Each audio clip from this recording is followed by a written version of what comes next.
YouTube. I'm gonna do it this way instead. Okay, so what I'm doing is I'm turning little ornaments and Christmas trees. I want to show you how I do it. Really easy. And I've got really low, so really small. I shouldn't say low. Hang on a second, I'll show you.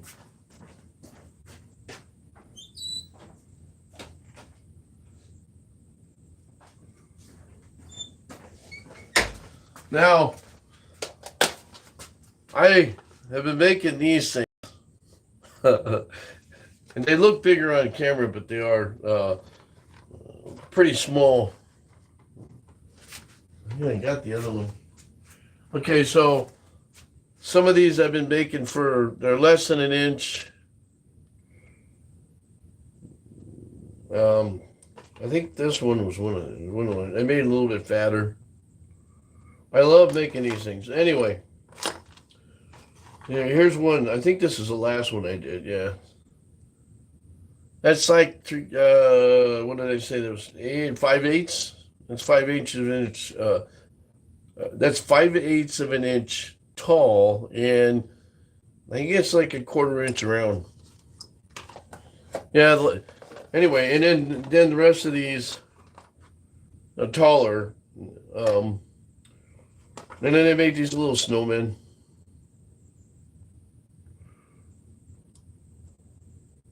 You know, that one there, this one there.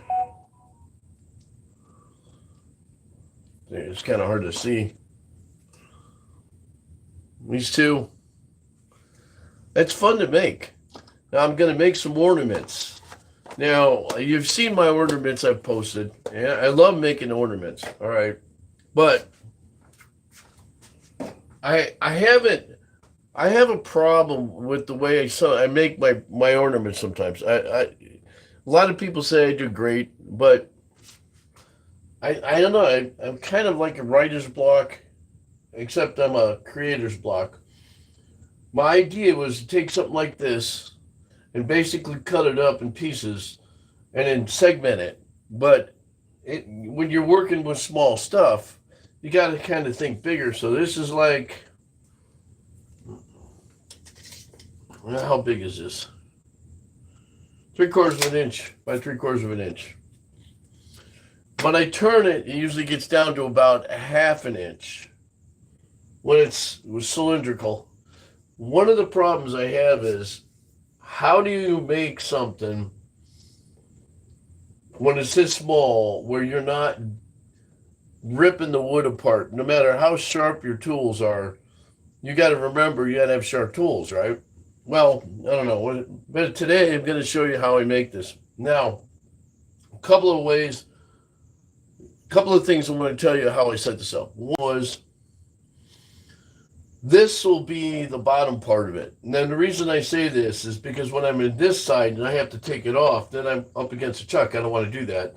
Top will be here, the bottom will be here. And when I make the point, making a point to make a point, I want to be able to do this. Now, okay, so I'll say this. I've been doing turning since 2016. I'm always learning something. I'm in a couple of groups. Actually, one really good group, Turner's Club, Windy City Turners, based out in Naperville. It's great. It's about a half hour, 40 minutes from my house. A lot of people teach you a lot of things. Then I've got Cindy Drozda, Kelly Dunn, and Holly Denny. They're all a bunch of guys on here, a bunch of people. I like to watch their videos and learn something. Cindy was on yesterday, I believe. If you want to get into turning, she's a great instructor, and I love watching her. I learn a lot of stuff. Okay, so what I'm going to do here, enough yapping, I'll show you. One thing I'll say is never get rid of your scraps. Okay, so this is kind of like if you were going to turn a pin. Now, pins are kind of funny too. I could do the same thing with a pin. I thought about this. I might make a Christmas tree pin. How do I do that? I don't know. I'm going to experiment. I mean, it's just wood, right? So it's not like you're going to, this is why I tell people, take scrap wood, practice, and see what happens. Okay, so It is what it is. I know some guy was talking about all these phrases. It is what it is. And again, and I forget. Oh, what was the other one? But again, I can't remember. A friend of mine does this on his political show. He likes to use phrases. Okay, so I'm using this tool. And this tool is kind of, now when you're using this, it's a tool rest. You're hitting it here. I could probably go down a little bit. You want to be in an angle with this one. Okay, now I use different tools on this. The one I like to use the most is this one. This one. And now I know people are going to hate me with this, all you professionals. This is my bowl gouge. And the reason is I can change this out. I'm tired of sharpening my bowl gouge. I can only handle it so much. So, okay, so at that note, I'm going to show you how I do a finial type setup.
Now, you can tell I'm a little off when I centered it because it's a little flat here and it's not flat over here. But that's okay because I'm still going to be going small anyway.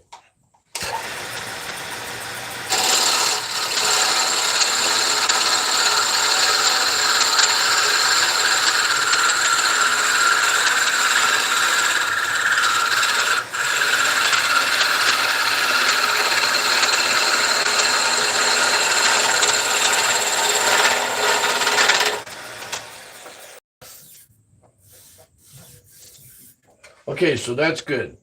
Now, how do I want to carve this? Okay, well, that's all in my head. Okay, so that's the other thing. And okay, I've got to quit saying that too. So, I like to use the CI4 to do a lot of this. Now, I have a couple of them.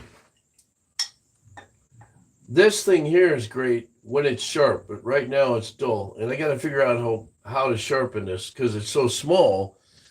You don't want to take. It's hard to say use this on a grinder, but in fact, my grinder wheel looks like crap right now. Anyway, so that it is what it is. Okay, so I'm going to use this. So there's three tools I use. This one, and the one I just showed you. So in your arsenal, whatever you feel comfortable doing, do it. Now the idea is just do something. I'm not going to stand here and tell you this is the way to do it or that's the way to do it. You've turned before, you know exactly what to do. You know what the tools you want to use or not to use, whatever. So, because I get in this argument about bowl gouges, all right? I have one. This thing sits here. When I'm doing small stuff, I hate to use this thing because it catches all the time. And yeah, I probably need to take lessons on how to use a bowl gouge properly, but I've been using it. When I do bowls, I use it, but I don't use it all that much. It's a convenience, it's kind of like the guys that went for woodworking. They went to CNC router, and or a laser cutter. Oh, it's woodworking. No, it's not. So it's my own version of cheating. And I do use carving tools. No, I do have a layout, an end gauge layout. So it's a narrow gauge, it's a small micro train. When I'm building stuff, it's very difficult. It's very difficult and it's very time consuming, and my hands are only as nimble for so long. You get my arthritis acts up a little bit. But besides that, you got to have glasses on, a microphone, it's just, yeah. So, anyway, let's get to start now. I have it in the head, so I don't know what I'm going to be doing here. So we'll see.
Now I'm doing a little bit of a different reveal on here, so we'll see how this goes. I always like to put like rings and stuff on there. Everybody likes that, I guess, but I'm not going to now. Just so you know, the wood I'm using on is red oak.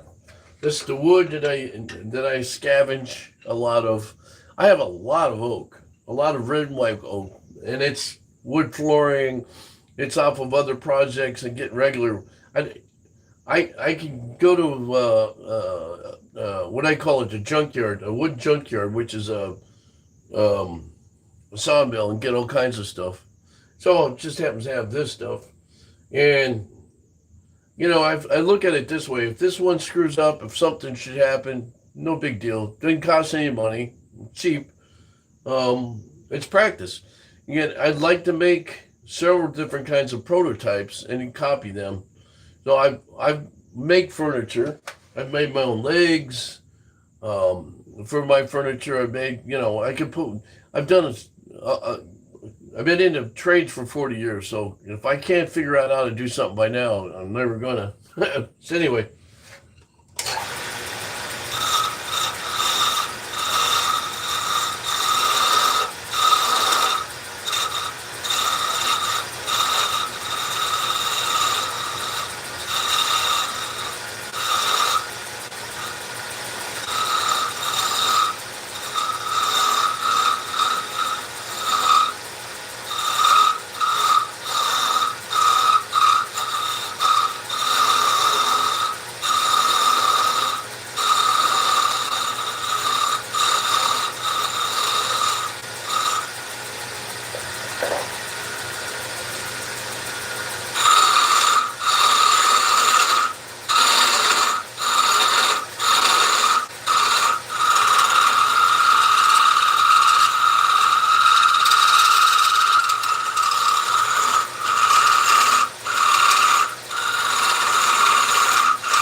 Now, it seems to be doing okay now. The two things you want to look for, when you're doing stuff is any kind of imperfection, like a knot or a split or a crack or whatever.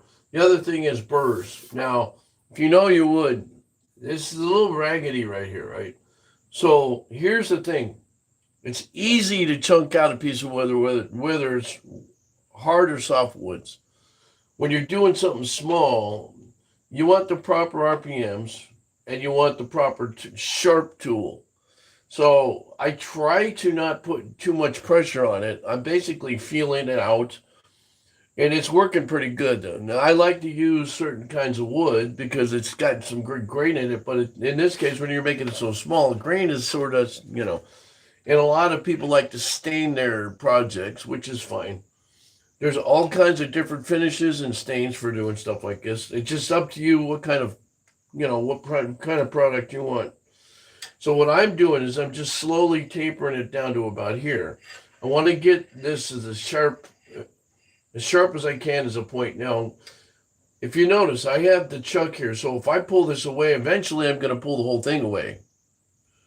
And then I'm just going to sharpen the point. And that's what I like the most. So the longer the piece is, the more unstable it gets, especially when it's like a twig. And I probably could have used a dowel rod for this if I wanted to. But yeah, I mean, why am I going up? Dowel rods are expensive. I have a couple, and they're already turned around, so I could cheat. It'd be like the guys in the CNC router or the 3D printer.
Now, you see this?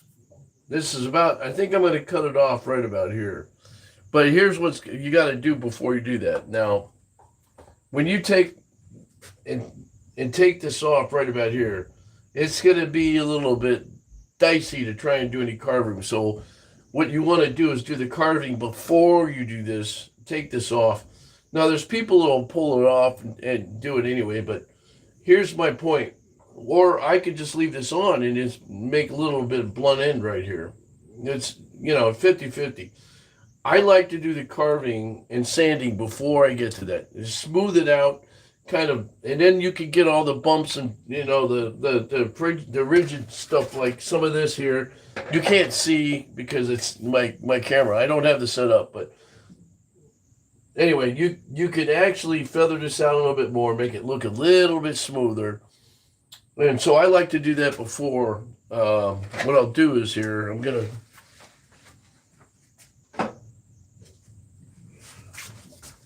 focus on this. Now it might get a little noisy because I'm gonna turn the vacuum cleaner on.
Now, I might just cut it off right here. I might just put a little bump into it. I kind of like the way this has turned out right here. There's just a little bit of a turn here, but I like how this has turned out. See, that's the thing. How critical do you want to get? You get a small piece here, you're going to work, you know. So what I'm going to probably do is I'm just going to cut it a little, I'm just going to do something different here. I kind of like the way it's set, so.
Yeah, a little bit more.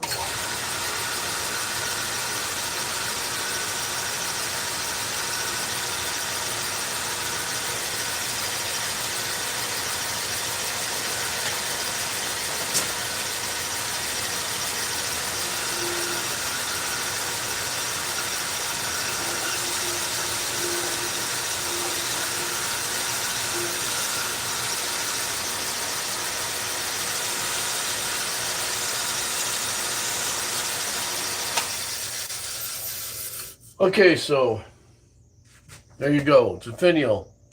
Now that would be, you can make them so you can wear them as a pendant. You can make them so you can put them on a tree or a stand. This one could probably go on a tree. I'll just cut it off here. And what I'll do is I'll hang it in a tree. And that's the whole idea, is to do something really unique. Let me just take this part of it. See, the problem is when you're so close to your chuck, you want to be careful you don't damage your tools. And I have several different teeth I can put on here, by the way. So there's been times where I put some on there and I got really cleaned up my tools. Okay, so I'm going to take this off a little bit.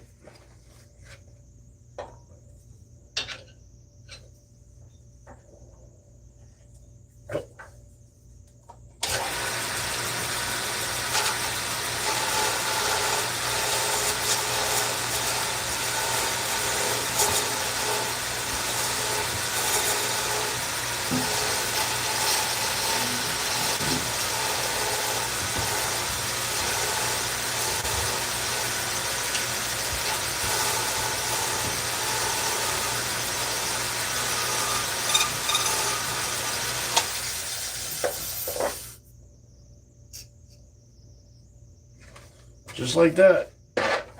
And what I'll do is I'll sand that off a little bit on the drill press here.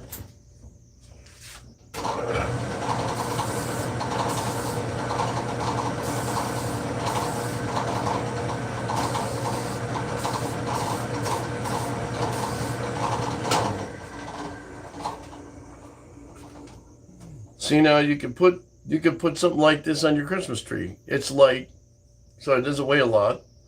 It's a good color. When I seal it, we'll see how that turns out.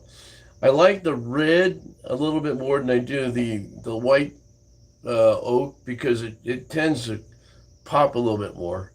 But really simple. Try to do Christmas trees, snowmen, and finials. Now, you want to get really fancy with a finial. This is what you could do: is you could do part of it and then do another part. So actually, the three part. You could do the top, you could do the middle, and the bottom. So you have three parts. And it gets complicated if you're doing something this small. The idea is again, it's like segmenting. You do the wood. I do it where I segment it three pieces if I want. That's the easiest way to do it. But there's guys that like to make it a little bit bigger, so you hang them. And what you do is you make, there's mortise and tenon. You know mortise and tenon. You make it big enough to where you drill a hole in the bottom here. Say I didn't do this and it was just flat. I could extend it by we're drilling a small hole in here, and then inserting the end of the finial, or the finial itself, onto this. Same thing goes with the top. I like to do things in one piece. I've done it both ways. It just takes a little bit longer, but it's still fun. Whatever whatever feels good to you, do it. So anyway, I'm going to get off. And Merry Christmas and Happy New Year's to everybody. Happy holidays. Happy Festivus. Happy Hanukkah. Happy. And all I can say is, for Christmas, if you're not making your own stuff for your own Christmas presents, man, there's nothing that says something when you make something from the heart. Yeah. Anyway, if you're not being creative, you're not making sawdust, you're not getting the job done. So, God bless America. Guys, have a great day. It's Saturday night. We'll be Saturday night. Green Bay Bears game tonight. Be there. God bless. Go Bears.